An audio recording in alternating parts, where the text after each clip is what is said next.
चलिए मंगलाचरण प्रारंभ करते हैं।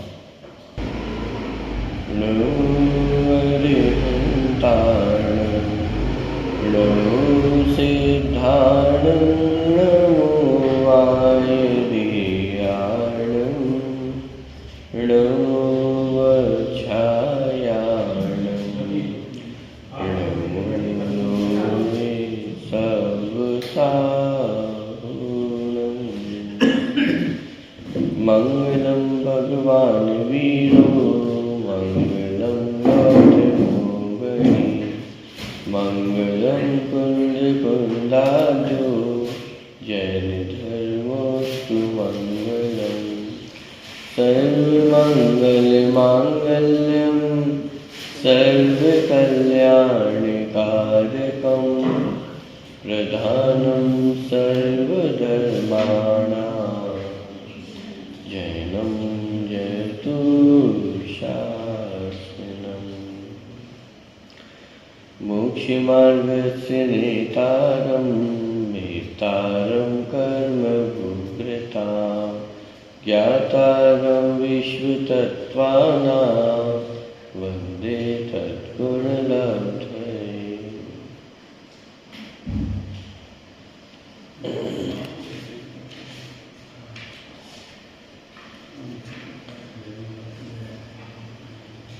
तत्वास्तु के चौथे अध्याय की चर्चा अपनी प्रारंभ हुई थी, जिसके अंतर्गत जो देवगति के जीव हैं उनके निवास स्थान कहाँ कहाँ कैसे पाए जाते हैं उनकी चर्चा अपनी चल रही है। अभी तक अपन ने देखा था कि देव 4 प्रकार के होते हैं, भवनवासी, व्यंतर, ज्योतिष और वैमानिक। इनके भेद भी अपन ने देखे थे, इंद्र, सामानिक आदि जो अपन ने 10 भेद देखे थे।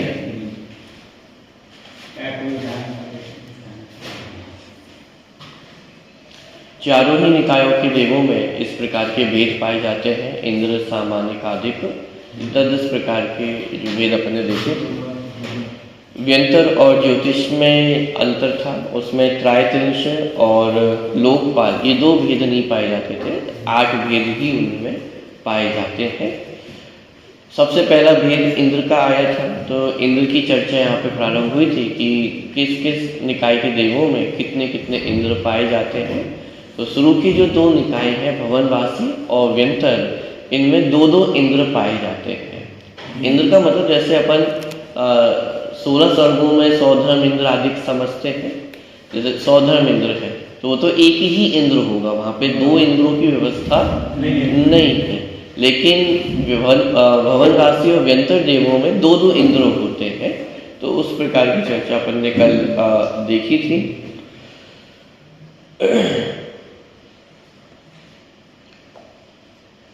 कल अपनी चर्चा पूरी हुई थी कि कहा कितने इंद्र हैं। तो भवनवासी और व्यंतर देवों में 2-2 इंद्र पाए जाते हैं। भवनवासी जो भवनों में निवास रहता है जिनका, जो अपन ने पहले देखे थे, नीचे जो पहली पृथ्वी थी, पंख प्रभा, तो उसके 3 भेद हैं और उन 3 भेदों में ये जो भवनवासी देव हैं वो रहते हैं। इनके अलावा व्यंतर देव, वास्तव में तो ये जो व्यंतर देव हैं इनमें से माने जो 8 प्रकार के व्यंतर देव हैं, इनमें से 7 प्रकार के व्यंतर देवों का निवास तो माने जम्बू द्वीप को छोड़ करके जो असंख्यात द्वीप समुद्र ऐसे छोड़ दें उसके बाद इन व्यंतरों का निवास होता है। क्या कहाँ पे रहते हैं व्यंतर देव? कि जम्बू द्वीप को छोड़ करके और असंख्यात द्वीप समुद्र ऐसे छोड़ दिए जाएं, उनके बाद जाकर के ये व्यंतर देवों का निवास पाया जाता है। उसमें भी मूल रूप से इनका निवास जो खर भाग है पहला, उस खर भाग में इनका जो व्यंतर देव है उनका निवास पाया जाता है।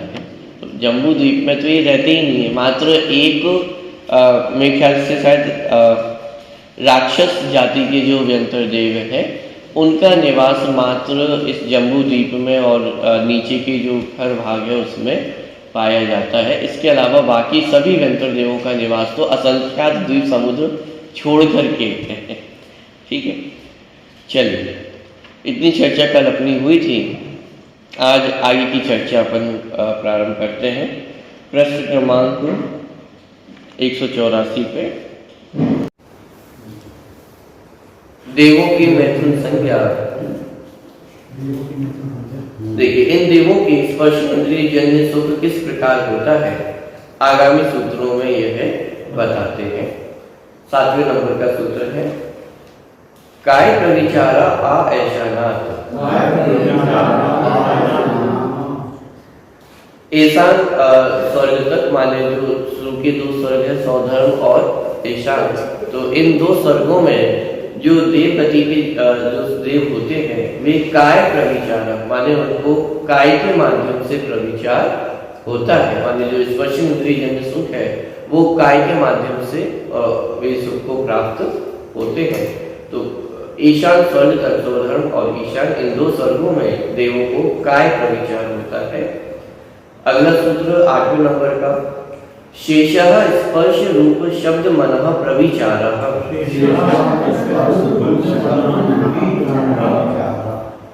बाकी के जो शेष देव गति के जीव हैं, माने सौधर्म और ईशान स्वर्ग को छोड़कर के ऊपर के और जो स्वर्ग हैं वहां पे स्पर्श रूप शब्द मन इनके माध्यम से प्रविचार होता है।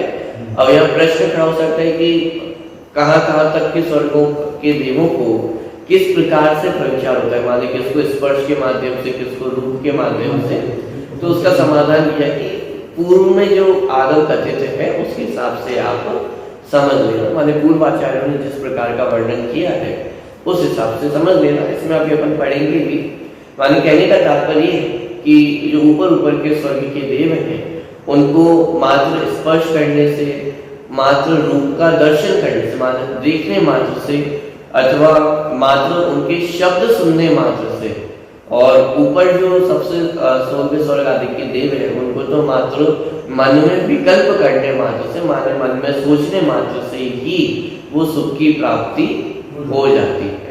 जैसे मान लीजिए हमें रसगुल्ले का आनंद लेना हो तो ऊपर के जो देव है उनको उसका सेवन भी नहीं करना पड़े, मात्र स्पर्श करके उन्हें सुख की प्राप्ति हो जाए, मात्र शब्दों का विचार करके ही सुख की प्राप्ति हो जाए, मन में विकल्प करते ही वो सुख की प्राप्ति हो जाए। इस प्रकार का जो प्रविचार है वह ऊपर के देवों में पाया जाता है। अंतिम और सूत्र से पढ़े थे 9वें नंबर का, परे प्रविचारः। अब परे प्रविचारः मतलब जो बीच में अवग्रह बना हुआ है उसका अर्थ है मतलब अप्रविचारः, माने शेष जो देव है उनमें प्रविचार नहीं पाया जाता है। कहने का तात्पर्य कि जो कल्पातीत देव है, माने 16 स्वर्गों के ऊपर के जो देव हैं उनमें इस प्रकार का जो प्रविचार है वह नहीं पाया जाता है। वे इंद्रियजन्य माने इस प्रकार के काम वैभव से दूर ही रहते हैं, उनमें इस प्रकार का प्रविचार नहीं पाया जाता है। चलिए थोड़ा सा पढ़ते हैं इसको। ईशान स्वर्ग तक काय प्रविचार होता है, इसके आगे शेष स्वर्गों में क्रमशः स्पर्श रूप शब्द और मन से प्रविचार होता है। इनके अतिरिक्त ऊपर के अभिंद्रों में प्रविचार होता ही नहीं है। मैथुन सेवन की प्रक्रिया को प्रविचार कहते हैं। ईशान नामक दूसरे स्वर्ग तक काय से प्रविचार होता है। तात्पर्य यह है कि भवनवासी निरंतर ज्योतिषी देवों के तथा कल्पवासी देवों में सौधर्म और ईशान इन 2 स्वर्गों में मनुष्यों के समान शारीरिक क्रियारूप मैथुन सुख होता है, स्पर्श इंद्रिय जन्य सुख होता है। आगे सनत कुमार और माहिंद्र स्वर्ग में देव देवांगनाओं के स्पर्श मात्र से संतुष्ट हो जाते हैं। इसी प्रकार वहां की देवियां भी देवों के स्पर्श मात्र से संतुष्ट हो जाती हैं। ब्रह्म, ब्रह्मोत्तर, लांतर और कापिष्ट स्वर्ग के देव देवांगनाओं के श्रृंगार, आकृति, विलास, चतुराई और मनो के वेश तथा मनो के रूप के देखने मात्र से संतुष्ट रहते हैं, माने मात्र देखने मात्र से ही उन्हें संतुष्टि हो जाती है। शुक्र, महाशुक्र, शतार और सहस्रार स्वर्ग के देव देवांगनाओं के मधुर संगीत, कोमल हास्य, ललित कथन और भूषणों के कोमल कलरव सुनने मात्र से ही संतुष्ट रहते हैं तथा आनंद प्राणत और आरण और अच्युत स्वर्ग के देव अपनी अंगनाओं का मन में संकल्प करने मात्र से ही संतुष्ट रहते हैं। इसके ऊपर के कल्पातीत देवों की प्रविचार क्रिया होती ही नहीं। तात्पर्य यह है कि 16 स्वर्गों के ऊपर 9 द्रव्य, 9 अनुदेश और 5 अनंतर विमानों के अग्निंद्रों के मन में भी स्पर्श इंद्रिय जन्य विषय की कामना उत्पन्न नहीं होती है। वासना जन्य पीड़ा के अभाव में वे सहज ही सुखी हैं, वहां देवांगनाएं होती ही नहीं है। चलिए आगे बढ़ते हैं। भवनवासी और व्यंतर देवों के प्रकार। अपन जो भी पिछले सूत्र में माने इससे पहले का जो प्रकरण अपन पढ़ के आए थे कि भवनवासी और व्यंतर देवों में दो भेद माने इंद्र दो प्रकार के होते हैं। तो टीका में तो अपन ने हालांकि नाम पढ़ चुके हैं, लेकिन मूल सूत्रों में अभी तक नाम नहीं आए हुए थे। तो वो जो व्यंतर और भवनवासी देवों के भेद हैं उनके नाम यहाँ पे बताए जा रहे हैं। अब 10 प्रकार के भवनवासी और 8 प्रकार के व्यंतरों के प्रकार गिनाते हैं जो इस प्रकार है। सूत्र पढ़ते हैं 10वें नंबर का। भवनवासीनो सुरनाग विद्युत सुपर्णग्नि वातस्तनितो दधि द्वीप दिक् कुमारः। ये जो 10 प्रकार के भवनवासी देव हैं उनका वर्णन यहाँ पे किया गया है। भवनवासी अर्थात भवनवासी देव, उनके प्रकार यहाँ पे बताए गए हैं। असुर, नाग, विद्युत, सुपर्ण, अग्नि, वात, स्तनित, उदधि, द्वीप, दिक्, कुमारः। और सबके साथ कुमार शब्द भी जोड़ा जाएगा। कुमार शब्द इसलिए जोड़ा जा रहा है क्योंकि ये जो सभी देव हैं वे कुमार के समान ही होते हैं। जैसे मनुष्यों में कुमार अवस्था होती है, वैसी ही दशा इन असुर जो भवनवासी देव हैं उनकी सदा बनी रहती है। इसलिए यहाँ पे प्रत्येक के साथ कुमार शब्द का प्रयोग किया गया है। हाँ, ये सब उनका अवस्था ही रहता है, सदा कुमार जैसी अवस्था ही बनी रहती है। इसलिए प्रत्येक के साथ कुमार शब्द का प्रयोग किया गया है। चलिए अगले सूत्र में जो व्यंतरों के भेद हैं उनको गिनाया गया है। सूत्र पढ़ते हैं। व्यंतरः किन्नर किंपुरुष महोरग गंधर्व यक्ष राक्षस भूत पिशाचः। व्यंतरों के जो 8 भेद हैं वो यहाँ पे गिनाए गए हैं। किन्नर, किंपुरुष, महोरग, गंधर्व, यक्ष, राक्षस, भूत और पिशाच। ये जो व्यंतर देवों के 8 भेद हैं उनके नाम यहाँ पे गिनाए गए हैं। देखिए इसकी टीका पर पढ़ते हैं। जिनका स्वभाव भवनों में वास करने का विशेष हो वे भवनवासी हैं। अरे जो भवनवासी देव हैं ये सब अपने अपने भवनों में निवास करते हैं, इसलिए इन्हें भवनवासी देव कहा जाता है। इन भवनवासियों के सभी भेदों में कुमार शब्द लगा है क्योंकि इनका स्वभाव, वेशभूषा, वाहन, यान और क्रीड़ा आदि में कुमार हो अर्थात किशोरों के समान होता है। जैसे सामान्य जो किशोर माने मनुष्य पर्याय में होते हैं, जैसे उनमें चंचलता होती है, जैसे उनकी वेशभूषा अधिक होती है, माने उसी प्रकार का स्वभाव इन भवनवासी देवों का होता है। सभी प्रकार के भवनवासी देवों का इस प्रकार का स्वभाव होता है। इसलिए प्रत्येक के साथ कुमार शब्द का प्रयोग किया गया है। जिस प्रकार की चंचलता मनुष्यों में कुमार अवस्था में पाई जाती है उसी प्रकार की प्रवृत्तियां उनमें जीवन भर पाई जाती है। तभी तो जैसे असुर कुमार जाति के देव हैं तो उनको एक दूसरे को भिड़ाने का भाव आता है।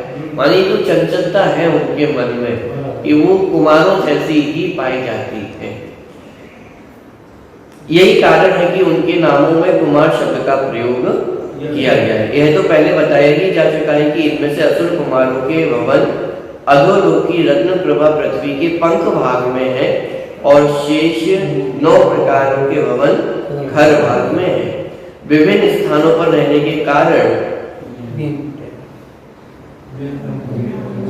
व्यंतरों को व्यंतर कहते हैं। व्यंतरों के रहने के स्थानों के बारे में बताया जा चुका है। व्यंतर क्यों कहते हैं? क्योंकि इनका स्वभाव अलग अलग स्थानों पे रहने का पाया जाता है, माने कोई निश्चित इनका निवास स्थान हो ऐसा नहीं है। यहाँ वहाँ इनका आवागमन चलता रहता है, जिसे अपन भटकना कहते हैं।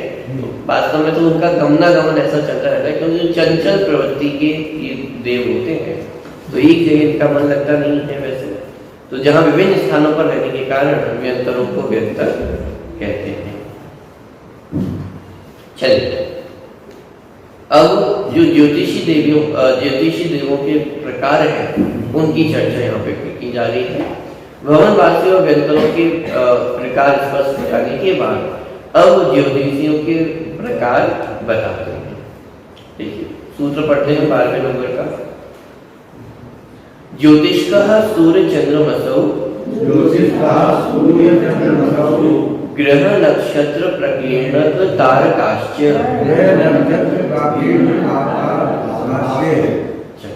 ये ज्योतिषी देवों के 5 प्रकार हैं। कौन कौन से? सूर्य, चंद्रमा, ग्रह, नक्षत्र और प्रकीर्णक तारका, माने जो तारे हैं वे सभी। माने ये 5 प्रकार के ज्योतिष देव होते हैं। कौन कौन से? सूर्य, चंद्रमा, ग्रह, नक्षत्र और तारे। ये 5 प्रकार के ज्योतिष देव हैं। ज्योतिष देव कहे अथवा ये सभी ज्योतिष विमान होते हैं, जैसे सूर्य है, चंद्रमा है, ये सब ज्योतिष विमान हैं। और इन प्रत्येक ज्योतिष विमान में जो देव हैं वे उसमें पाए जाते हैं, जिन्हें हम सूर्य देवता कहते हैं। तो वास्तव में सूर्य देवता का मतलब कोई पूजनीय ऐसे देवता हो ऐसा नहीं है। जो सूर्य विमान में निवास करते हैं वे सूर्य देवता हैं। चंद्र विमान में निवास करते हैं वो चंद्र देवता है। जो तारक विमान में निवास करते हैं वे तारे रूप देवता है। माने जो ग्रह में निवास करते हैं, ये सब विमान हैं, इनमें निवास करने वाले वो देव गति के जीव होते हैं। तो ये 5 प्रकार के ज्योतिष हैं। ज्योतिष क्यों कहा जाता है इन्हें? क्योंकि ये चमकते ज्योति प्रदान करते हैं। माने ये सभी विमानों में, चाहे सूर्य हो, चंद्रमा हो, सब ज्योति रूप होते हैं, सब प्रकाश को करते हैं। इसलिए ये सभी ज्योतिष देव कहलाते हैं। सूर्य है, चंद्रमा है, सबकी अपनी अपनी ज्योति होती है। तारे हैं, नक्षत्र, सबकी अपनी ज्योति है, इसलिए ये ज्योतिष देव कहलाते हैं। चलिए, 13वें नंबर का सूत्र, ये कहाँ रहते हैं तो उसको पढ़ते हैं। 13वें नंबर के सूत्र में मेरु प्रदक्षिणा नित्य गतयो त्रिलोके।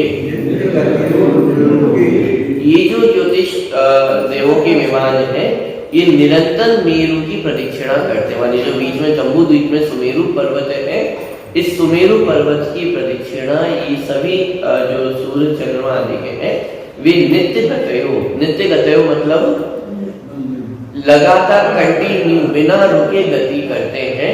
माने कभी भी इनका रुकना नहीं होता है। और कहाँ पे? नृलोके मतलब मनुष्य लोक में, क्योंकि जो बीच का भाग है, नीचे अधोलोक है, ऊपर ऊर्ध्वलोक है। तो मध्य लोक कितना बड़ा है कि जितना बड़ा सुमेरु पर्वत है 1,40,000 योजन का, तो इतना जो सुमेरु पर्वत है इतना ही मनुष्य लोक कहा जाता है। और चूंकि ये जितने भी ज्योतिष विमान है ये सब माने जो सुमेरु पर्वत है उसकी प्रदक्षिणा ही करते हैं, इसलिए ये सब मनुष्य लोक में ही कहलाते हैं। माने ज्योतिष देवों का अस्तित्व भी माने ऊपर ऊर्ध्व लोक में नहीं है, नीचे अधोलोक मध्य लोक में ही उनका निवास पाया जाता है। इसलिए कहा नृलोके, माने मनुष्य लोक में ये पाए जाते हैं। कैसे है? नित्य गतयो, सदा गतिमान रहते, कभी भी रुकते नहीं है। और मेरु प्रदक्षिणा, निरंतर मेरु की सुमेरु पर्वत की प्रदक्षिणा देते हैं। यह एक प्रश्न उठाया गया है, साइंस में आगे चर्चा भी है कि जो सुमेरु पर्वत है वो सदा नित्य गतिमान कैसे रहते हैं। माने जैसे वर्तमान में तो कोई भी गाड़ी हो तो उसको चलने के लिए कोई ना कोई ईंधन की आवश्यकता होती है, बिना ईंधन के तो कोई वाहन चलता नहीं है। ऐसे ही ये जो सूर्य चंद्रमा आदि के हैं ये भी देवों के विमान ही है और उनको चलने के लिए कोई चीज की आवश्यकता तो होनी चाहिए, सदा नित्य गति रूप ही कैसे रहते हैं। तो उसका समाधान दिया कि एक तो विमानों का सहज ही स्वयं का ऐसा स्वभाव है कि वो निरंतर चलते हैं। दूसरा कारण दिया जो आभियोग्य जाति के देव है वे निरंतर इन विमानों को चलाने का कार्य करते हैं, माने उनका स्वभाव है निरंतर चलने का और उनके निमित्त से विमान निरंतर गतिमान रहते हैं। आभियोग्य जाति के देव मतलब कल अपन ने देखा था ऐरावत हाथीवंती, ये तो जो विमानवासी देव है उनकी चर्चा हुई। माने प्रत्येक जैसे भवनवासी व्यंतर ज्योतिष सब में आभियोगी जाति के देव होते हैं। आभियोगी जाति के देव मतलब जो दास का कार्य करते हो ऐसे जो देव है वो आभियोगी जाति के देव कहलाते हैं। निचली जाति के कहे और माने जो विशेष रूप से आज्ञा का पालन करते हैं दास के प्रकार है, जो इंद्र ने आज्ञा दे दी वो उसका पालन करते ही करते हैं। तो विमानवासी देवों में अलग आभियोगी जाति के देव होंगे, भवनवासी व्यंतर में अलग आभियोगी जाति के देव है। इसी प्रकार ज्योतिषियों में भी आभियोगी जाति के देव होते हैं और इनका मुख्य रूप से कार्य यही होता है कि सूर्य चंद्रमा आदि को गति प्रदान करते हैं। स्वयं उनके निरंतर चलने का स्वभाव होता है और इसीलिए उनके निमित्त से जो विमान है वो भी निरंतर गति को प्राप्त रहते हैं। अब आप कल्पना करके देखें माने कितना दुख है। सामान्यतः हमें ये लगता है कि स्वर्ग में तो माने सुखी सुख है, देव गति में सुख है, लेकिन वहां पर भी ये व्यवस्थाएं हैं। अभी देख लो ना करोड़पति हो जाए नौकर उसको कितनी जल्दी होगी ना करोड़पति। नौकर तो आके माने नौकरी तो नौकरी ही है। तो उसी प्रकार ये भी आभियोगी जाति के देव कहने को देव है लेकिन है तो वास्तव में दास ही है और निरंतर ये जो कार्य है चलाने का वो करते हैं। तो इसीलिए जो ज्योतिष विमान है वह सदा नित्य गति माने नित्य गति को प्राप्त रहते हैं, कभी भी रुकते नहीं। इसलिए ये घबराने की भी आवश्यकता नहीं कि कोई प्रलय आ जाएगी, कुछ हो जाएगा, ये सूर्य चंद्रमा का अस्तित्व खत्म हो जाएगा, ऐसा कभी भी होने वाला नहीं। ये सूर्य चंद्रमा ग्रह नक्षत्र तारे सदा अपनी गति से चलते ही रहते हैं, ये कभी भी रुकते नहीं। चलिए आगे बढ़ते हैं। 14 नंबर का सूत्र तत्कृतः काल विभागः। तत्कृतः माने उसके कारण से, माने जो ज्योतिष विमान है उनकी नित्य गति के कारण ये काल विभाग होता है। माने क्या कि मात्र ज्योतिषी विमानों के होने से भी काल विभाग नहीं होगा। क्यों? तो सूर्य हो यदि एक जगह पर ही स्थित रहे तो काल परिवर्तन नहीं होगा, हमेशा दिन ही बना रहेगा। तो ज्योतिषियों के होने से भी काल विभाग नहीं है और सदा गतिमान होते रहे तो भी काल विभाग नहीं बन सकता, क्योंकि फिर कोई भी स्थिरता नहीं रहेगी। इसलिए यहाँ पे लिखा तत्कृता कि उन ज्योतिषी विमानों के होने के कारण और उनमें निरंतर परिणमन होने के कारण ये काल विभाग बनता है, क्योंकि निरंतर वे परिणमन करते हैं। इसीलिए दिन रात आदि ये जो भेद होते हैं ये इस कारण से बनते हैं। तो ज्योतिषी विमानों की निरंतर प्रदक्षिणा देने के कारण से, उनके परिणमन के कारण से ये काल विभाग बनता है। अब वो काल भी माने व्यवहार काल जिसे अपन कहते हैं कि घड़े घंटे आदि का, दिन आदि, महीने आदि का जो उपचार अपन करते हैं, तो ये सब विभाग कैसे बना कि सूर्य चंद्रमा आदि का जो परिणमन होता है, जो प्रदक्षिणा होती है, उसके कारण ये हम काल विभाग का निर्णय करते हैं। तो संपूर्ण हाँ, वैसे तो काल द्रव्य वाले सभी द्रव्यों के परिणमन में निमित्त है, वो निश्चय काल की चर्चा। यहाँ तो भी व्यवहार काल की चर्चा चल रही है कि जो अपन लौकिक में घड़े घंटे आदि का प्रयोग करते हैं एक दिन महीने आदि का प्रयोग करते हैं। तो ये जो व्यवस्था बनती है ये ज्योतिष देवों के विमान जो परिणमन है उनके कारण से ये व्यवस्था बनती है। अंतिम इस प्रकरण का सूत्र 15वें नंबर का बहिरवस्थितः। बहिरवस्थितः मतलब जो मनुष्य लोक है, मनुष्य लोक के बाहर जो सूर्य चंद्रमा पाए जाते हैं वह कैसे हैं? अवस्थितः, माने अवस्थित है, एक स्थान पर ही रहते हैं। ऊपर 13वें नंबर के सूत्र में चर्चा की थी नित्य गतयो नृलोके, माने मनुष्य लोक में इनका नित्य परिणमन होता है। और मनुष्य लोक के बाहर, मनुष्य लोक के बाहर मतलब मनुष्य लोक कितना है? 2.5 द्वीप। तो 2.5 द्वीप के बाहर जो सूर्य चंद्रमा पाए जाते हैं वो सदा अवस्थित ही रहते हैं, माने जहाँ सूर्य एक बार अवस्थित है माने वहीं पर अवस्थित है, उनमें परिणमन नहीं होता है। ये जो परिणमन है मात्र 2.5 द्वीप में ही होता है, माने जो प्रदक्षिणा देने का कार्य है वो मात्र 2.5 द्वीप तक जितने सूर्य चंद्रमा है वो ही प्रदक्षिणा देते हैं। हाँ, काल परिवर्तन भी नहीं होता है। जहाँ दिन है वहाँ सदा दिन ही है, माने एक जैसी दशा ही रही है, वहाँ इस प्रकार का कोई काल परिवर्तन भी नहीं होता है। चलिए, तो बहिरवस्थितः माने मनुष्य लोक के बाहर जो सूर्य चंद्रमा आदि के हैं वे अवस्थित ही रहते हैं, एक स्थान पर ही रहते हैं, उनमें परिणमन नहीं होता है। चलिए टीका पर पढ़ते हैं। इनके आवास के संदर्भ में आचार्य पूज्यपाद सरवार सिंह नामक में एक गाथा उद्धृत करते हैं। इस पृथ्वी तल के 790 योजन ऊपर तारा है, सबसे नजदीक क्या चीज है? माने सबसे नीचे जो चीजें पाई जाती है वो तारे हैं। अब आज के विज्ञान के हिसाब से तारे सबसे दूर कहे जाते हैं, माने उनके हिसाब से चंद्रमा सबसे नजदीक है और फिर सूर्य है और तारे आदि तो बहुत उनका विस्तार है, तो उनके हिसाब से तारे सबसे दूर पाए जाते हैं। और जैन दर्शन के अनुसार जो तारे हैं वो सबसे नजदीक है। तो पृथ्वी तल से 790 योजन ऊपर तारे हैं, ताराओं के 10 योजन ऊपर सूर्य है।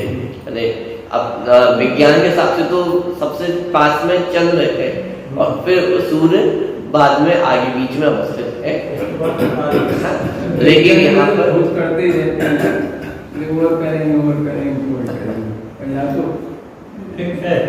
यहाँ तो एक बार जो बता दिया गया है वही, और बता भी दिया गया है इसका मतलब ये नहीं कि बनाया है, जैसा है वैसा जान करके बताया गया है। तो पृथ्वी तल से 790 योजन ऊपर तारे, ताराओं के 10 योजन ऊपर सूर्य है, सूर्य के 80 योजन ऊपर चंद्रमा है और चंद्रमा के 4 योजन ऊपर नक्षत्र है और नक्षत्रों के 4 योजन ऊपर, अब ये अलग अलग ग्रह हैं।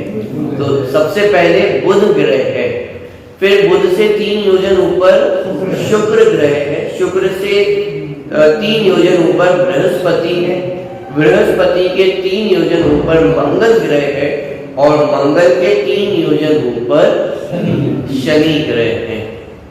इस प्रकार माने जो तारे, सूर्य, चंद्रमा, नक्षत्र और फिर ग्रह, इस प्रकार से उनका क्रम है।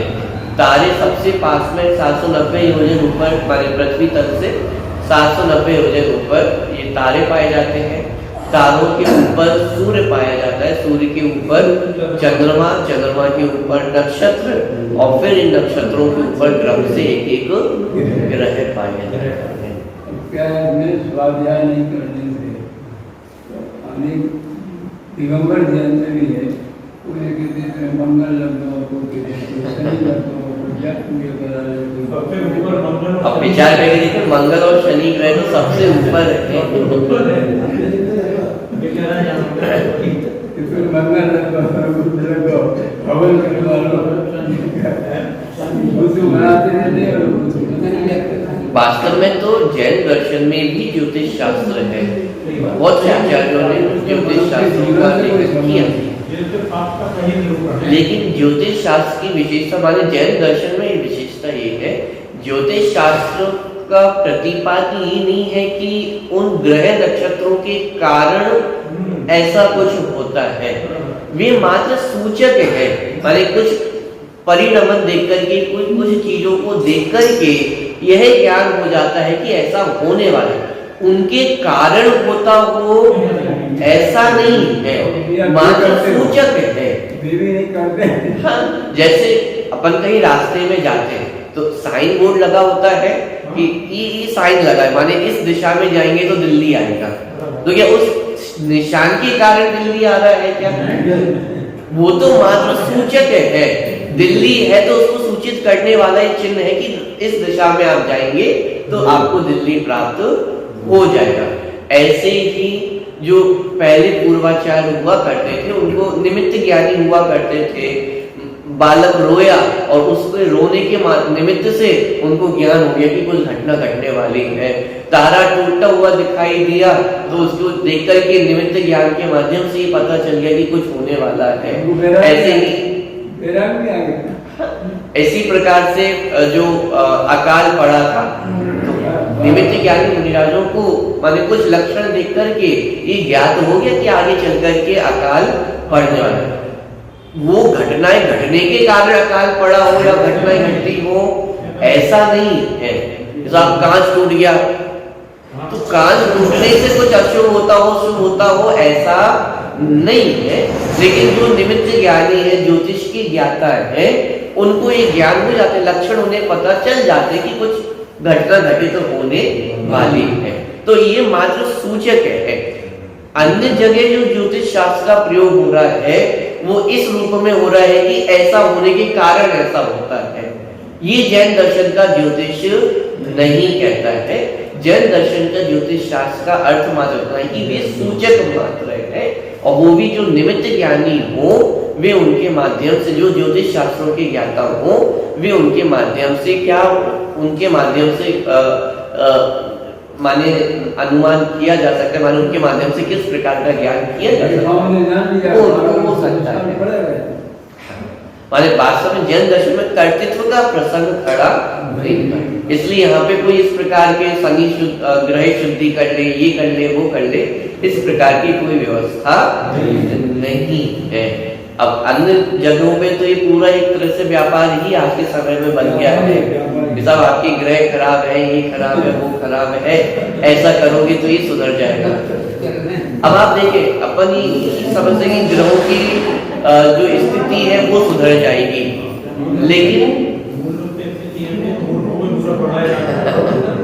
लेकिन यदि विचार करके देखें तो ये जो ग्रह नक्षत्र आदि के, इनकी स्थिति तो सदा अपने हिसाब से ही चलती है। अपन यहाँ कुछ कर ले और उससे उनकी स्थिति बदल जाए, ऐसा कभी होने वाला नहीं है। सूर्य की जो गति है वो सदा वैसे ही रहेगी। चंद्रमा की जो गति है वो अपनी गति के हिसाब से ही चलेगा। ऐसे ही तारे, नक्षत्र, ग्रह, इन सब की गति उनके हिसाब से ही होती है। हमारे कुछ करने से उनकी गति बदल जाए ऐसा होने वाला नहीं है। और यदि वास्तव में ऐसा होने लगता तो प्रलय आ जाए तुरंत। क्यों? सब अपने अपने हिसाब से ग्रह नक्षत्रों की स्थिति करना चाहते हैं। अब आपके हिसाब से हो कि मेरे हिसाब से हो? एक बात वो है, तारामंडल है, तो सब दिखा देंगे, अंधेरा हो जाता है। ये तारा है, ये देव हुए और ये भी बताते इससे मनुष्य के जीवन में कोई संबंध। पहले 2 घंटे बताते थे, ये फंसे आते। हमारे कहने का तात्पर्य मात्र इतना है कि ये जो ज्योतिष विमान है तो मात्र जो ज्योतिष देव है उनके चलने की वाहन है, विमान मात्र है। इनका हमारे जीवन पे कोई भी असर नहीं पड़ता है। तो फिर ज्योतिष शास्त्र क्यों बना?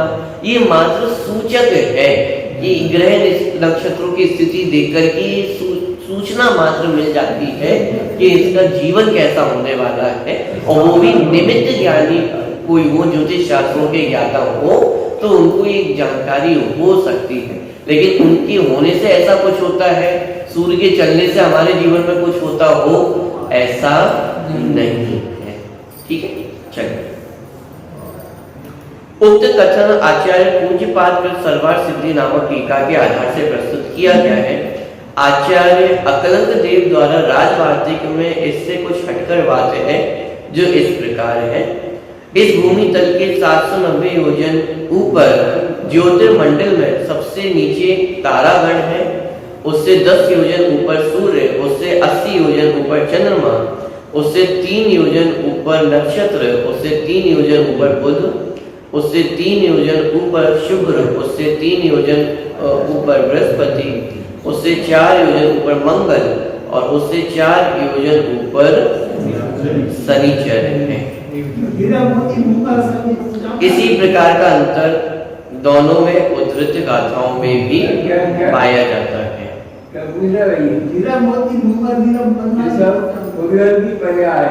ये सब पुद्गल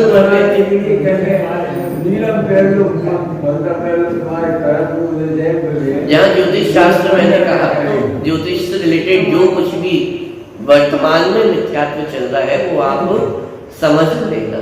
नहीं तो अभी क्योंकि ज्योतिष देवों की चर्चा चल रही है, इसी से जो ज्योतिष विमान आदि की उनकी अपन ने चर्चा की।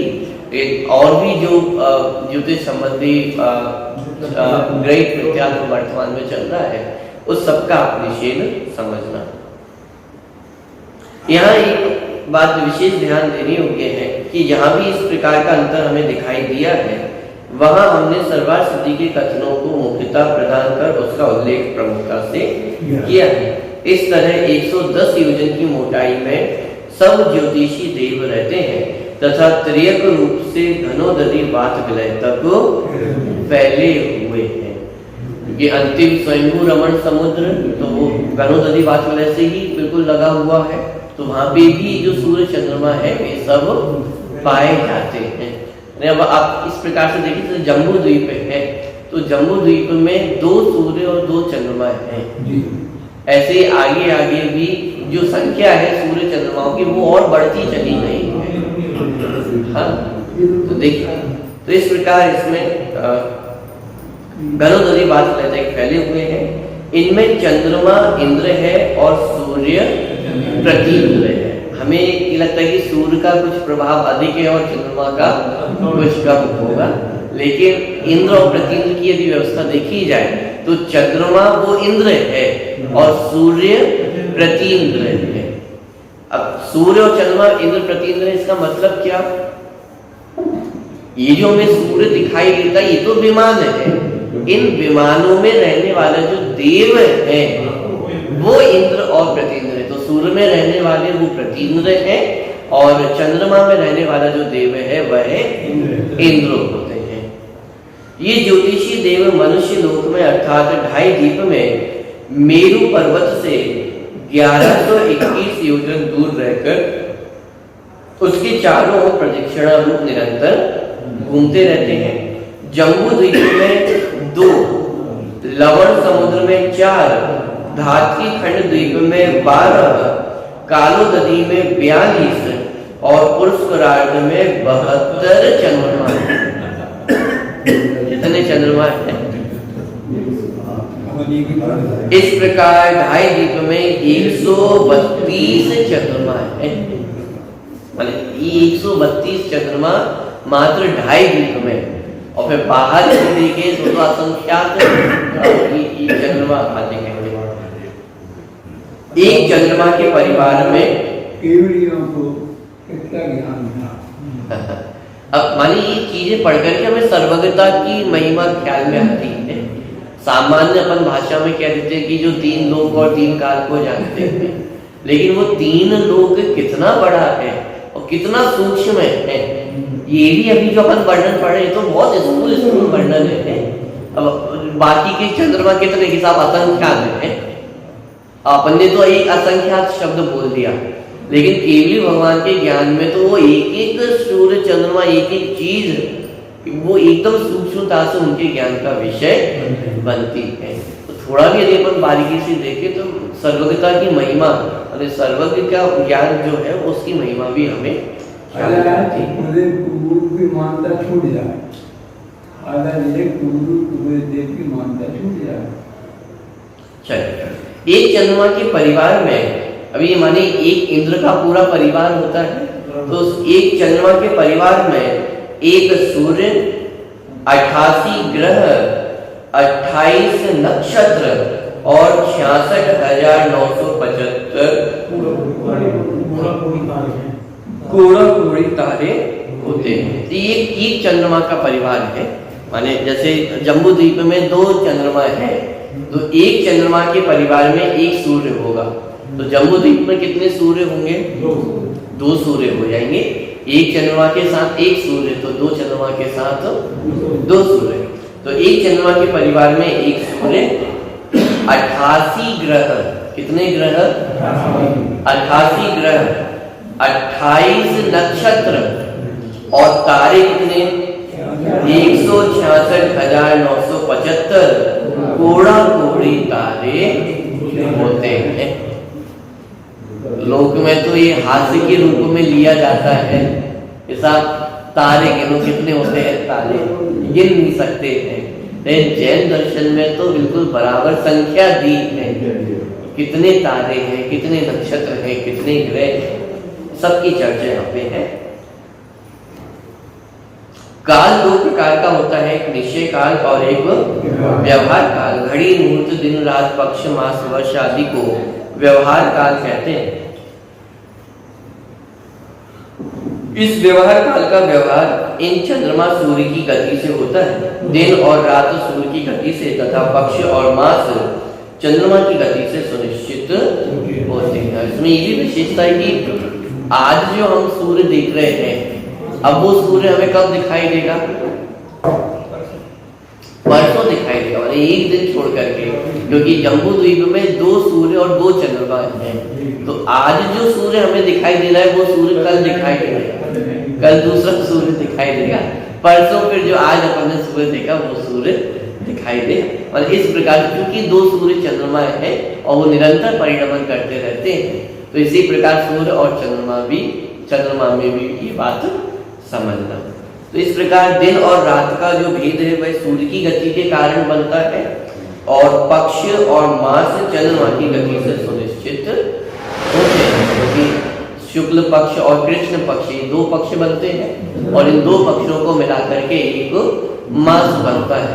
तो ये चंद्रमा की गति से सुनिश्चित होता है, और दिन और रात का जो व्यवहार है वह सूर्य की गति से सुनिश्चित होता है। तो इस प्रकार ज्योतिषी देवों के गति के कारण इस मनुष्य लोक में दिन रात आदि का व्यवहार बनता है। चलिए, इस प्रकार ये जो ज्योतिष देवों की चर्चा थी वो यहाँ पे अपनी पूरी हुई है।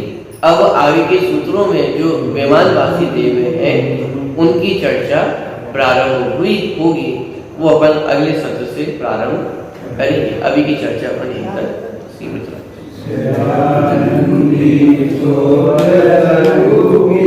अविनाशी में आत्मस्वरूप सहजानंदी शोध स्वरूपी, अविनाशी में आत्मस्वरूप सहजानंदी शोध स्वरूपी, अविनाशी में आत्मस्वरूप।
भूमि सत्य द्वादशाति बखानी हमें ज्ञान केवल्य दोहे निर्वाणी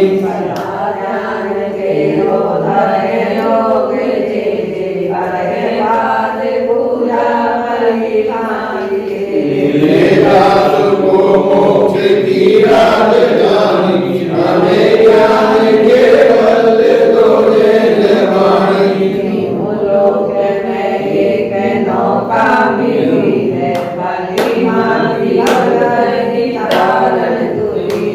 धर्म धारा पिलाती है पानी हमें ज्ञान केवल्य दोहे निर्वाणी